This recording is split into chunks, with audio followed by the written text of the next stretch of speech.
Welcome to the Maximum Libertarian podcast. I hope myself and my guests can effectively explain why individual liberties are essential to building a stronger community and supporting and helping the growth of the Libertarian Party. So please go over to MaximumLibertarian.com to discover all the ways you can help grow this podcast. Now on with the show. Hello, everybody. I'm Brian. I'm the Roanoke Valley Libertarians chair. Today, we're doing an online interview, and we're going to learn about the 5-star voting system through equal.vote. If you want to learn more about it, we got Annie Kallen here. She's going to go through the presentation. If anyone comes on and you want to ask any questions, she'll gladly take questions after her presentation. So, Annie, do you have anything to say before you start? Yeah, I'll just introduce myself quickly. I'm Annie Kallen. I'm the president of the Equal Vote Coalition. We advocate for a few different voting methods. We'll primarily talk about star voting today. Separately from my work with Equal Vote, I am Libertarian. I'm the chair of the Multnomah Libertarians here in Portland, Oregon. But Equal Vote is a nonpartisan organization, so anybody from any political party is welcome to come and help us out and learn more. All right. Sounds good. So what I'm going to do is I'll pull up your presentation screen. Okay. And there you go. All right. So, like I said, I'm with Equal Vote. And the genesis of Equal Vote came from this notion that your vote should be just as powerful as mine. It doesn't matter who you are, where you live, how many candidates on your side. Mathematically, our votes should weigh the same.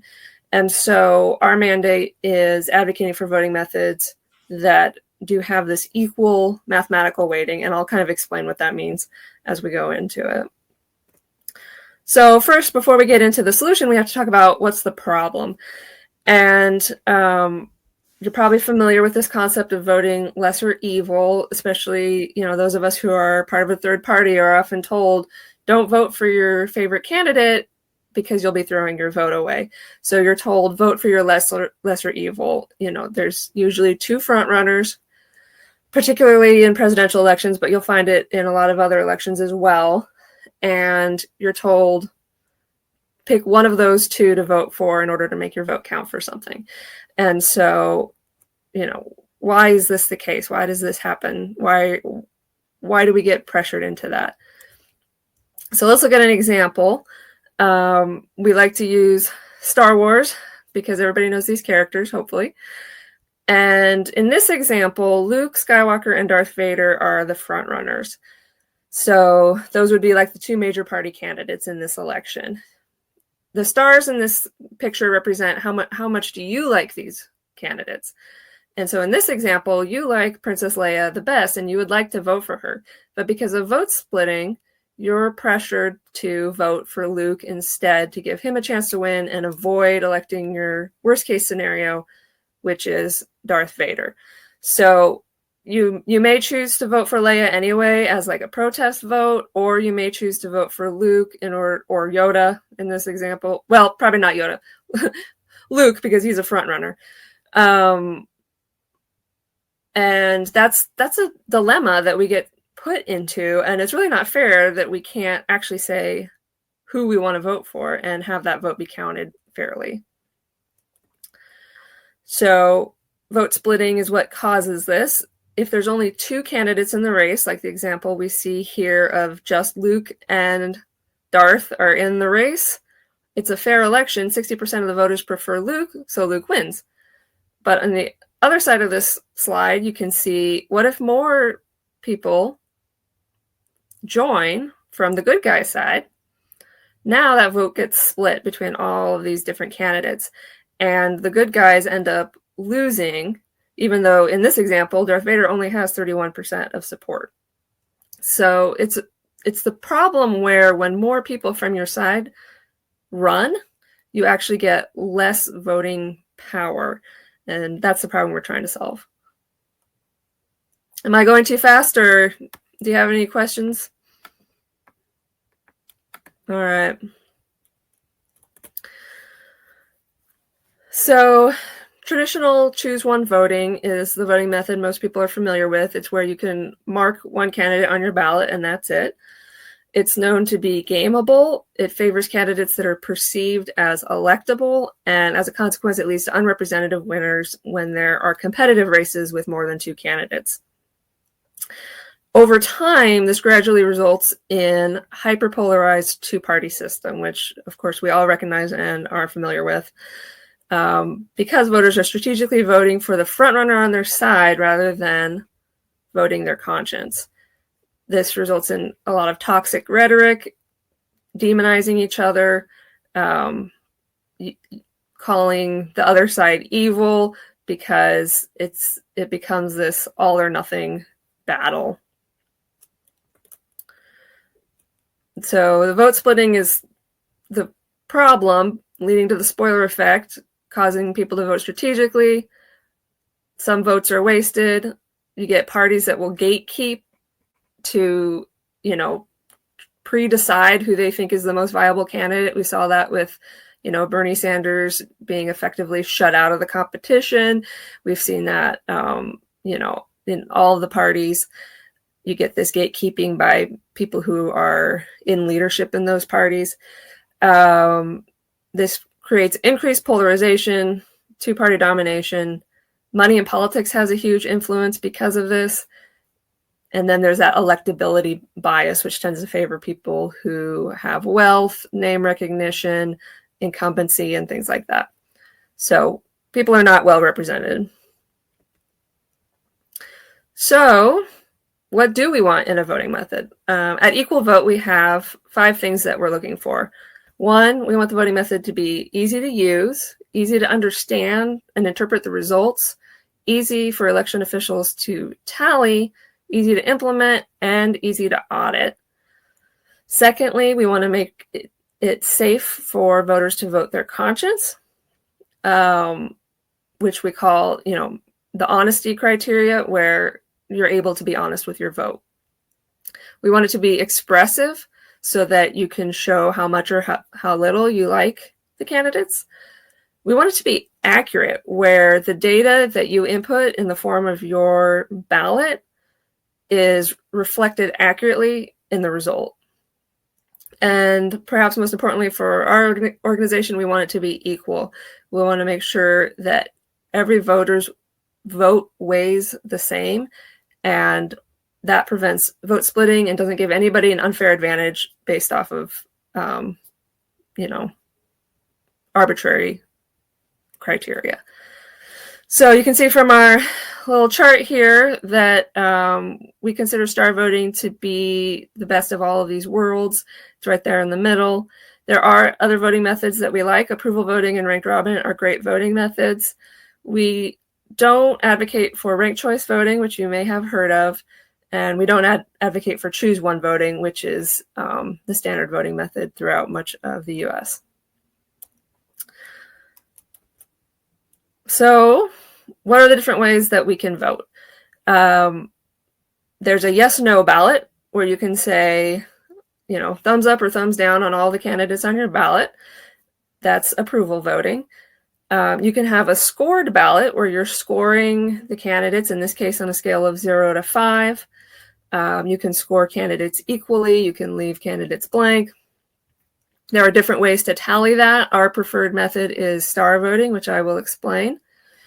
And then there's a ranked ballot, is another way that you can fill out the ballot. In that case, you usually don't rank people equally.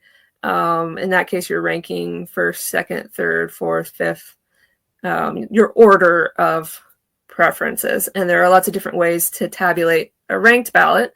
Like I said, we don't advocate for ranked choice voting, but we do advocate for ranked robin, also known as Condorcet. So the first step is how are you filling out the ballot, and then the second step is how are you tallying it. So this slide here is showing how you might fill out the ballot in different ways. So star voting was invented in 2014. Before I got involved, Equal Vote hosted a conference at the University of Oregon in Eugene, Oregon. And there were experts from around the country that came and debated, talked, discussed, held panels about voting method reform. And out of this conference, there were some discussions, and there were people who were advocates of kind of a more score voting type method and people who were advocates of more ranking methods, particularly ranked choice voting. And they had a lot of debates and discussions. And ultimately, this conversation led to this idea, what if we combined the best of both worlds? What if we took score voting and added an instant runoff to it? And there was some skepticism at first, but they went home, started running simulations, and found that this new hybrid, which we call star voting, actually works better than either of those older voting methods do on their own. And it solves a lot of problems that we see in those other voting methods. So there have since been a lot of studies done that support this consistently. There's a peer-reviewed paper. If you go to our website, you can link to it. This is really well documented that star voting works really well for these things that we're trying to do. Just stop me, Brian, if you have any questions or need clarification on anything. All right, will do. But right now, everything's going good. Okay, great. So let's talk about what is star voting. With star voting, you give your favorite candidate 5 stars, you give your least favorite candidate 0 stars, and you vote your conscience. If you give 2 candidates equal scores, that indicates that you support them equally, and score all the candidates anywhere you want in that range. So the ballots are counted in 2 steps. First is the scoring round, in which we find the 2 highest scoring candidates, and those become finalists. So in this example, Carmen and Blake are the 2 highest scoring candidates overall, so they advance to the next round. And in the automatic runoff, Blake and Carmen go head to head, and we find out which one of those 2 was preferred overall by more voters. So in this example, we see a ballot from a voter where they scored Carmen with a 4, they scored Blake with a 1, so this vote goes to Carmen. You add up all of those votes in the automatic runoff, and then whoever has the most votes wins. And in this case, Carmen had 58% of the votes in that runoff, so Carmen wins. You may notice there's a slice for equal preferences. For any voters that scored Carmen and Blake the same, that counts as an equal preference vote, and it goes equally to both candidates. And this explains the equal preference vote a little bit more. So, for example, in this example, you see the first square is showing a sample voter's ballot where they scored Carmen and David the same. In the scoring round, Carmen and David are the finalists. In the automatic runoff, we look at this voter's ballot and we see they scored Carmen and David the same. So that vote becomes an equal preference vote, which is that slice I was talking about. What would happen if 2 of the candidates was tied for the highest score during the instant runoff? So that ultimately would be up to the municipality or the organization that was adopting it, how they want to do tiebreakers. We do have a recommended protocol, and the way that works is that if there's a tie in the scoring round, then for those 2 candidates, you see which one was preferred by more voters. And then if there's a tie in the runoff round, you see which one had a higher score.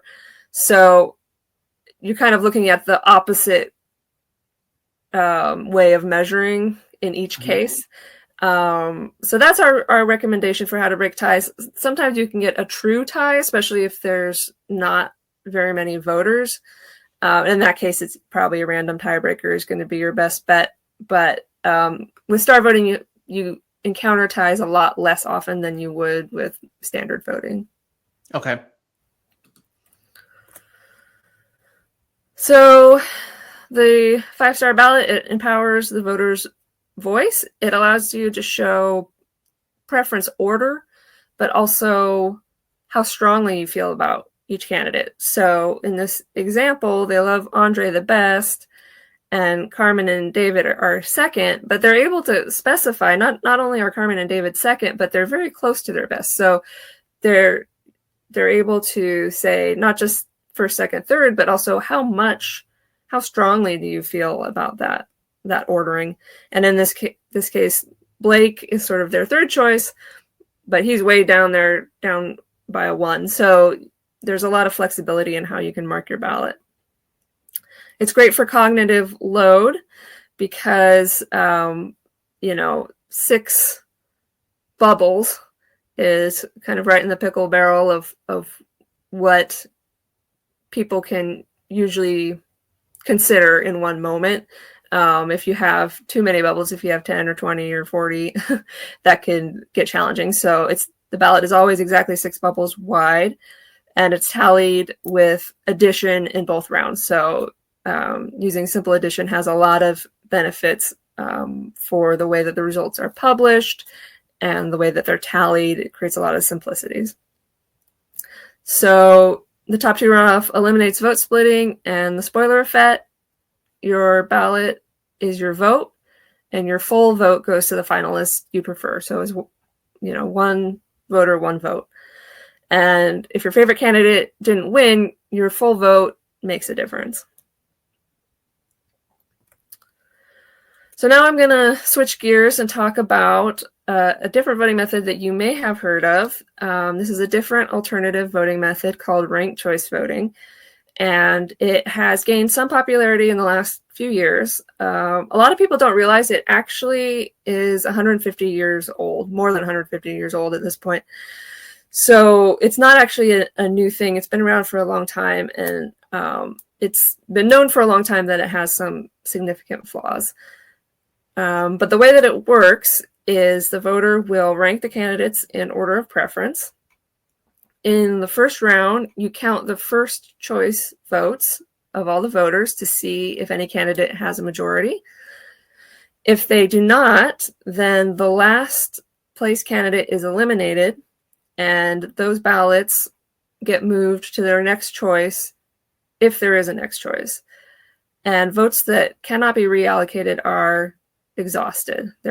They're removed from the election. And that's kind of a key point that is not often well understood by people who are advocating for ranked choice voting.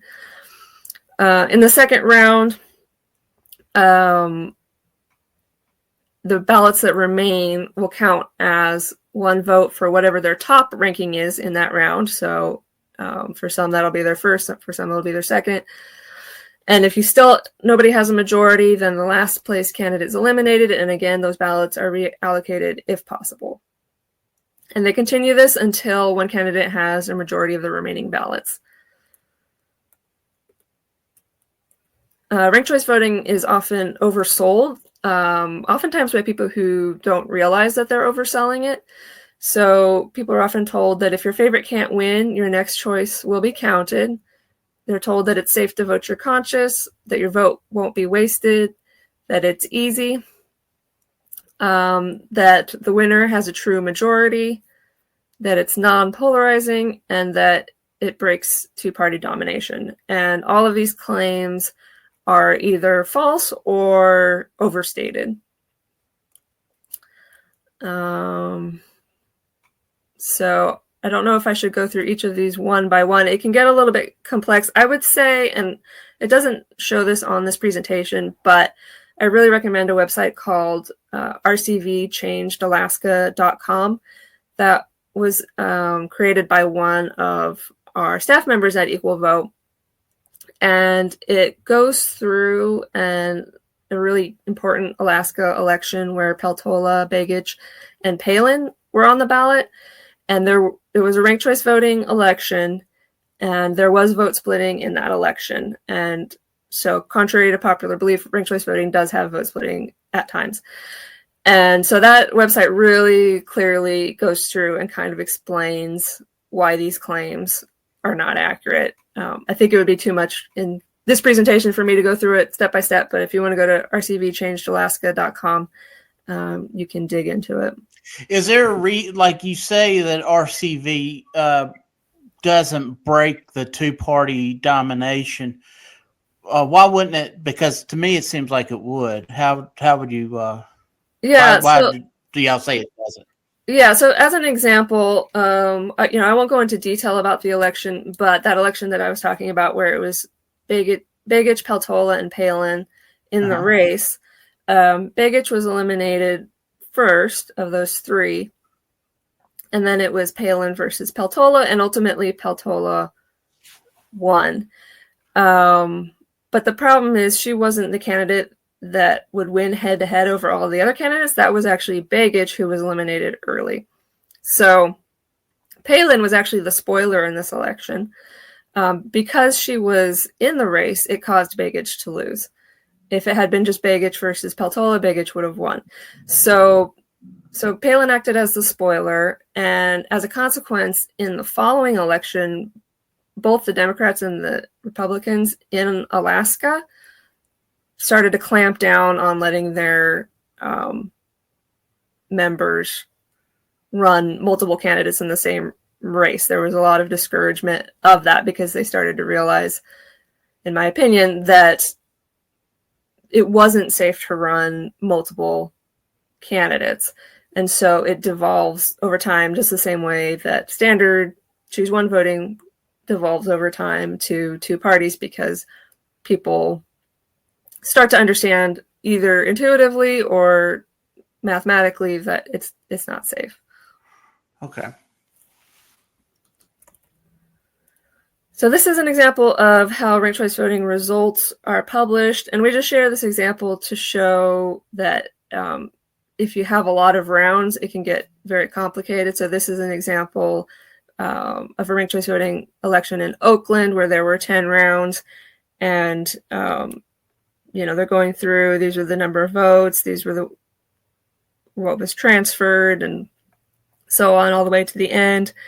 And then down here at the bottom, you can see exhausted ballots in these gray lines here. So some of the ballots didn't make it to the end, and it's just very complicated sometimes, especially if there's a lot of candidates. In this particular election, almost 14,000 ballots were exhausted by the final round. That means they were not counted in the final round. And on average, in ranked choice voting elections, we see about 10% of ballots exhausted. Usually that's because the voter didn't rank all of the candidates that they would have needed to. And sometimes they're not allowed to. So if there's 10 candidates in the race, but you're only allowed 5 rankings, then you might not have any choice, and by the time it gets to that round, your ballot's already gone. So that's one of the problems we have with ranked choice voting.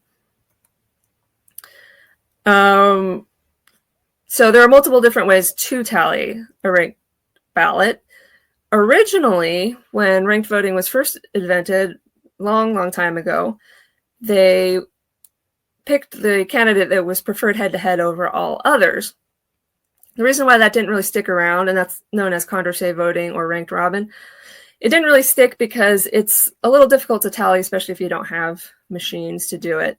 So around 150 years ago, instant runoff voting, aka ranked choice voting, was proposed as a workaround to make the counting easier, and you can do it by physically passing the ballots around.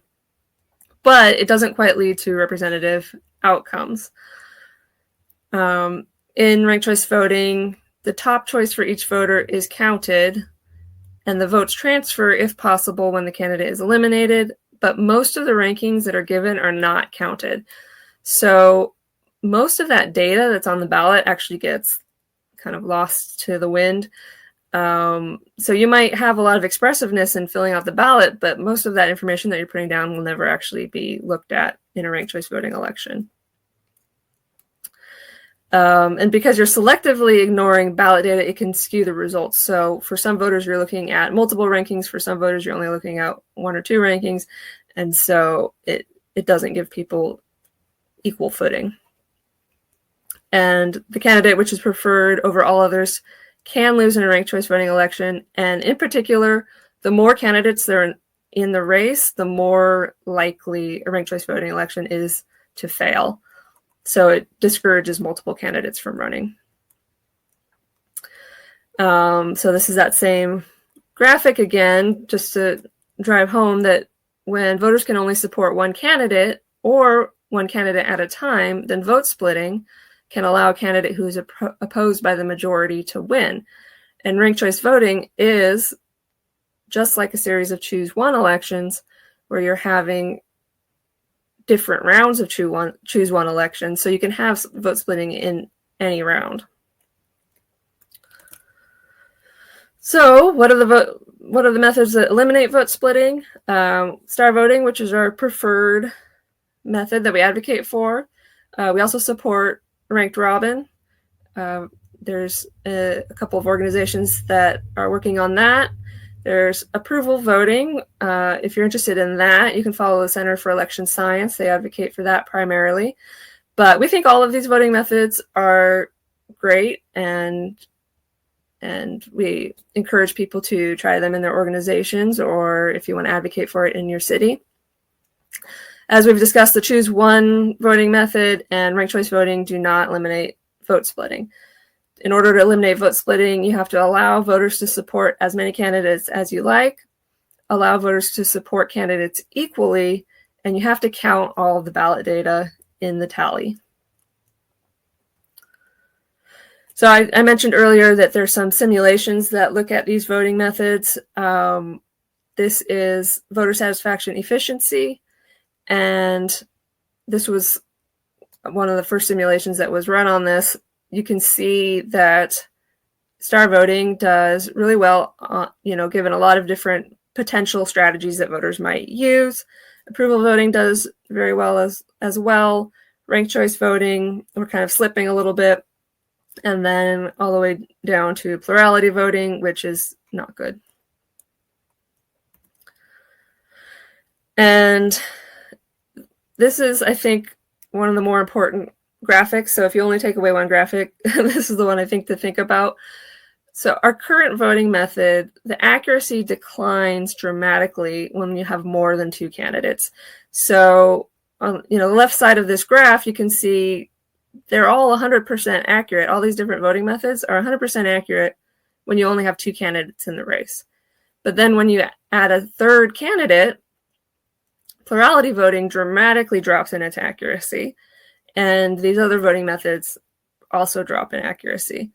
And even star voting, as you can see, there is a slight drop in accuracy, but it's a much more stable, more consistent accuracy for star voting than for these other voting methods.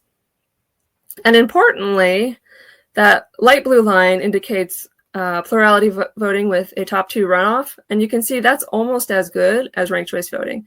So if your city or county already uses a top 2 runoff, then upgrading to ranked choice voting or IRV is not going to give you that much of a boost. But upgrading to star voting is going to be a tremendous boost to accuracy in that election. Ranked choice voting uses a ranked ballot, but it only counts 1 ranking per round. So it's very similar to the way we do things now. And when there's 3 or more competitive candidates, then ranked choice voting deteriorates significantly. The more viable candidates there are, the more likely unrepresentative outcomes are to occur. So that's really important because we want to encourage people to run. I won't go into this too much, but Brian, I'll share this slide deck with you in case you want to share it with anybody who's interested. But this just goes through different ways of measuring voting methods. Choose one. Plurality voting on the left has a lot of problems. And Star Voting on the right does really well in these measurements. And that's my presentation. So, if you want to learn more, you can go to equal.vote. We also have a website, starvoting.org, where you can learn more specifically about star voting. And I think a really fun way to experience these voting methods is to go to bettervoting.com, which is our website where you can create a star voting poll. You can create an approval voting poll. I think you can do ranked robin there as well, and try them out and compare them to each other, see how they feel. You can even do some voting methods we don't like there. You can do a choose one ballot just to compare and see how that feels and how it's different. So I encourage people to go and check out bettervoting.com.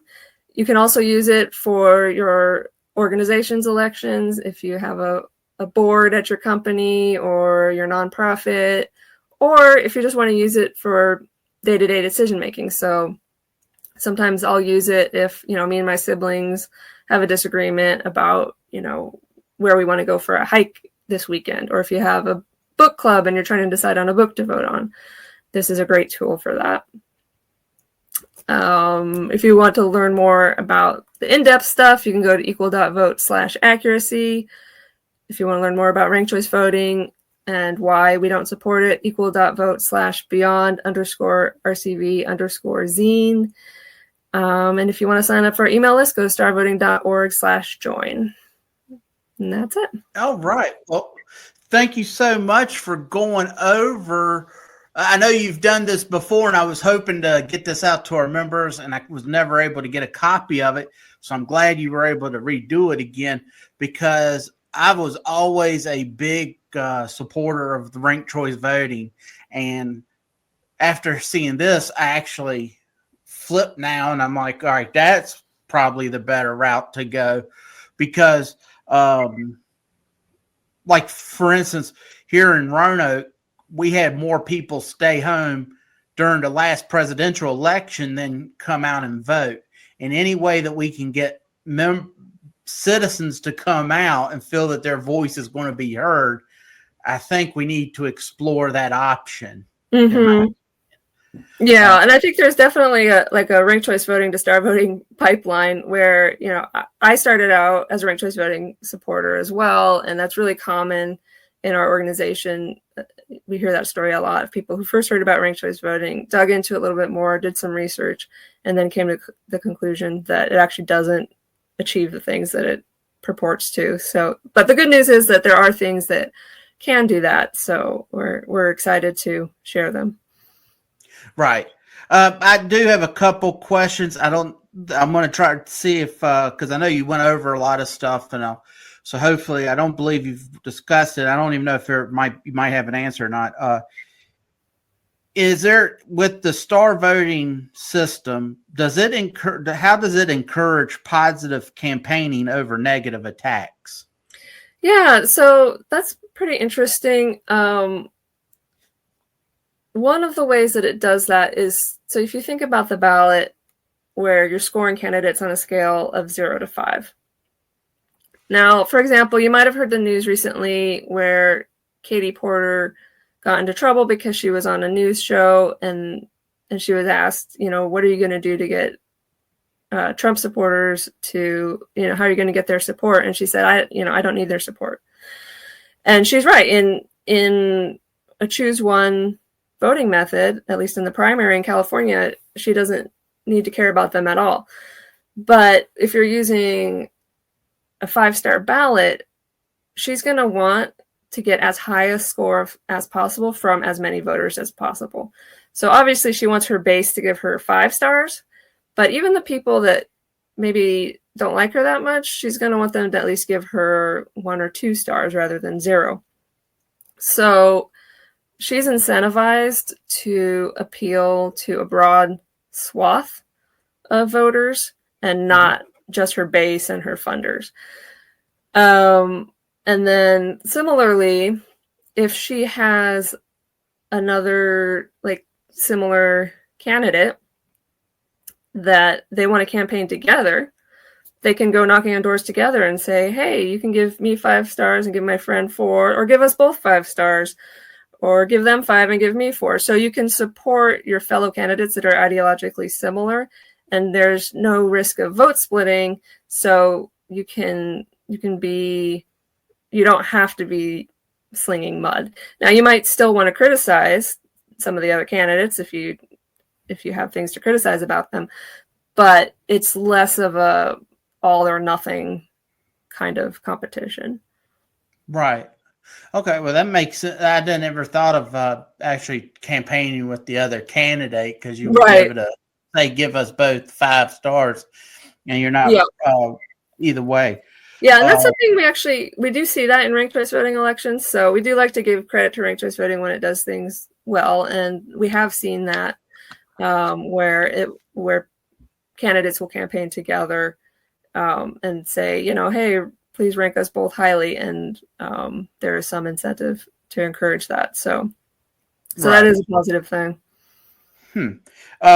What software or ballot design changes are needed to implement star voting in a local election? Would it be very costly? I don't believe so. And I'm not an expert on ballot machines. And part of the problem is that every different county uses different machines and different vendors. My understanding is that it's only a software update that's needed, not a hardware update for star voting. I don't think that's always true for ranked choice voting. I don't want to speak too much about this because I'm not super familiar with it, but that's my understanding, is that it would just be a simple software update. Okay. Let's see. What are any main arguments against star voting that you've heard, such as voter fatigue from scoring multiple candidates, or maybe too many candidates? People might complain about that. Is there any complaints y'all ever hear? Yeah, I think you're right on the money that there is a fear of fatigue. If there's too many candidates, then you have to research all these candidates. For that reason, we don't necessarily advocate for eliminating the primary election. There might be times when you do want to eliminate the primary in order to save money. But if you have a big city that typically has a lot of candidates running, you might want to still hold a primary and whittle your candidates down to, say, like the top 4 or 5, and then send those 4 or 5 to the general election and have voters vote on it again. You can use star voting in both elections. So that might help with some of that. Ultimately, if you don't have time to research all the candidates, you can leave blank the ones you don't know about, and that will give them a score of 0. And so, it's effectively saying, I don't know enough about this candidate to want to give them any support. So that's another way that a voter can do that. In the end, I think it's better to have more candidates, and the ones that are able to get out in the news and, do their door knocking and that kind of stuff, they're the ones that are going to get votes. So I think it's okay, but it can be daunting, especially the first time that you use an alternative voting method. Like here in Portland, we recently just started using ranked choice voting, and they allow up to 6 rankings. And so there was this big grid of bubbles, and people did find that a bit intimidating.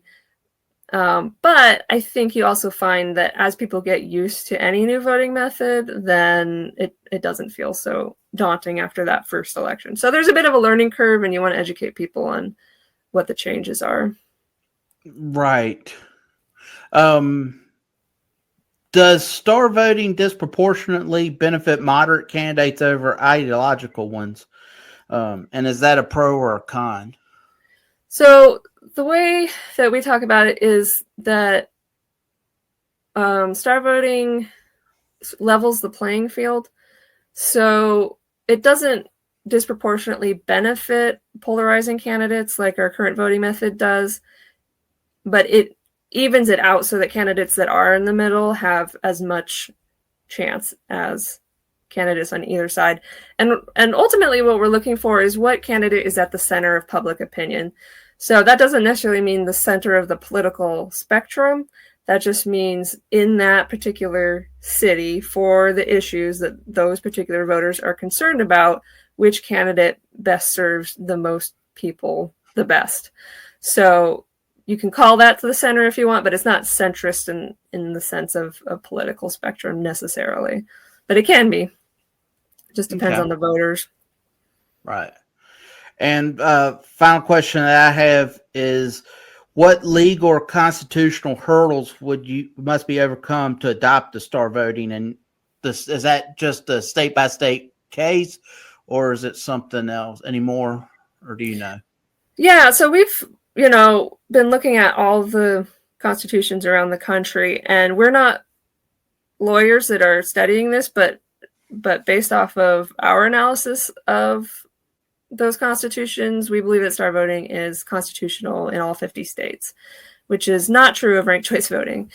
So that's very encouraging, and it really aids in our efforts to get this implemented at a large scale.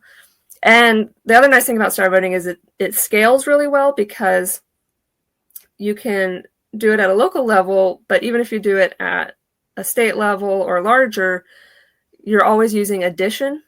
So because you're summing the data, as opposed to ranked choice voting where you have an algorithm where you're like passing ballots around, when you're summing the data, you can tabulate locally and then send that data to a central location where they can aggregate the data, as opposed to with ranked choice voting where you have to send all the data to that central location and have it tabulated centrally. So that makes ranked choice voting harder to scale up, because if you think about like a national election, we would all be sending our ballot data to Washington, D.C., where it would run through the tallying.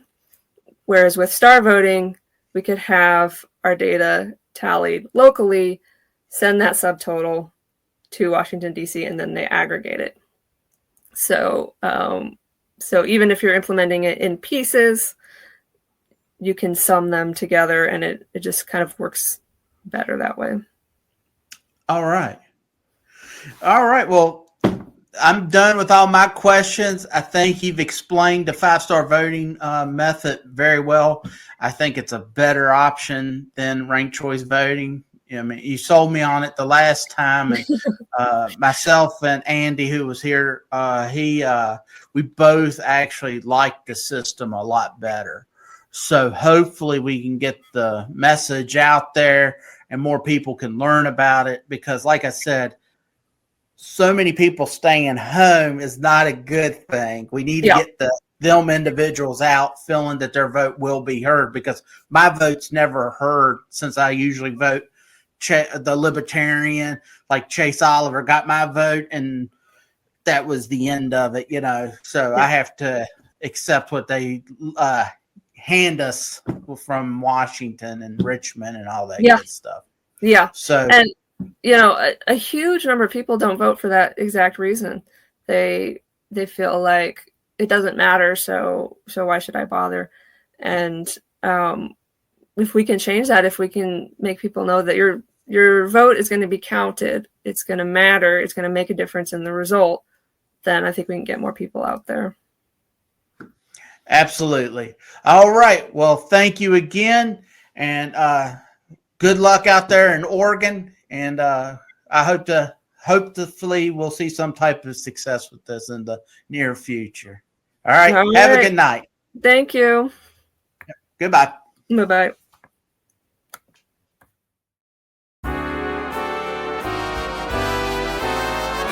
Thank you for listening to the Maximum Libertarian podcast. Visit MaximumLibertarian.com to help me grow this podcast. So until next time, my friends, stay centered.